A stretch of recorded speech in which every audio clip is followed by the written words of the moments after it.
నాకు ఒక నమ్మకం ఉంది. నేను ఎప్పుడు చిన్న చిన్న విషయాలు ఆశించను.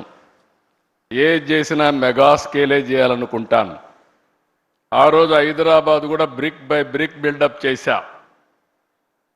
ఈరోజు హైదరాబాద్లో మీరు చూస్తే ఏ సిటీ కంటే కూడా మోస్ట్ లివబుల్ సిటీ హైదరాబాద్. ఈరోజు హైదరాబాద్లో ప్లెయిన్ ల్యాండ్ ఆ రోజు నేను డెవలప్ చేసింది.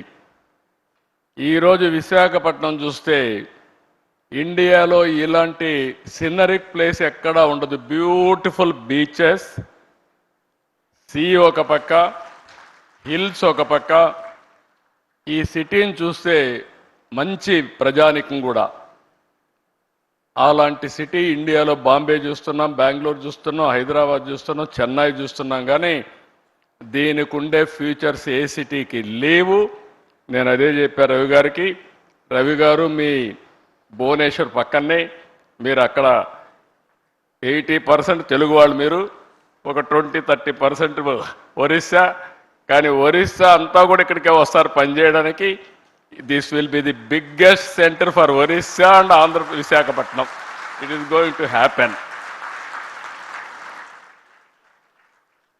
ఇది నేను ఈరోజు చెప్పిన విజన్ కాదు, 3 decades ముందు చెప్పిన విజన్. ఆ రోజు నేను ఒక మాట చెప్పాను. మీరు ఒకసారి చూస్తే ఇండియాకు అడ్వాంటేజ్ ఏంటంటే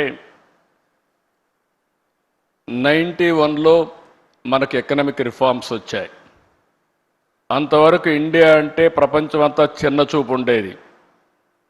95లో నేను వెళ్ళి ప్రపంచంలో ఎవరిని కలిసినా కూడా ప్రతి ఒక్కరు అనేవాళ్ళు, ఇండియానా మీరెట్లా అభివృద్ధి అవుతారు, మోస్ట్ బ్యాక్వర్డ్ కంట్రీ, మీ వల్ల కాదు అనేవాళ్ళు. అక్కడి నుంచి నేను చూశాను మనం చేసిన తెలివైన పని.